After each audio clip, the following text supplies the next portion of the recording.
राजू और उसके दोस्त। एक खूबसूरत गांव में एक छोटा सा घर था जहां राजू अपने प्यारे दोस्तों के साथ रहता था। इसके दोस्तों में एक बिक्री, एक तोता और एक मुर्गी शामिल थी। राजू का दिल बहुत नर्म था और वो हमेशा अपने दोस्तों का ख्याल रखता था। वो रोजाना बिक्री को ताज़ा घास देता, मुर्गी को दाना डालता और तोते को फल और बीजों की खुराक फराहम करता था। एक दिन राजू ने सोचा, आज हम सब एक दिलचस्प एडवेंचर पर जाएंगे।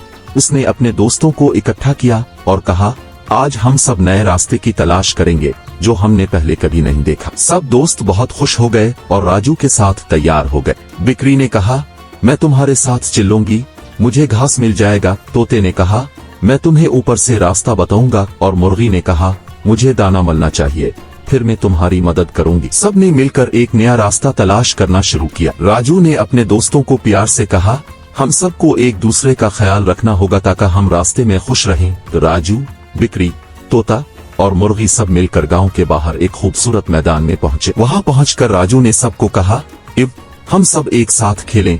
और फिर वो सब खेलने लगे। तोते ने आसमान में उड़कर सबको दिखाया कि कितनी बुलंदियां हैं। बिक्री घास चबाने लगी और मुर्गी ने दाना चना। कुछ देर बाद वो सब एक साथ बैठ गए और राजू ने कहा, आज का दिन बहुत खूबसूरत रहा। हम सब का एक दूसरे के साथ होना ही सबसे बड़ा एडवेंचर है। ये कहानी हमें सिखाती है कि जिंदगी का असल एडवेंचर अपने दोस्तों के साथ वक्त गुजारने में होता है और हमें एक दूसरे का ख्याल रखना चाहिए।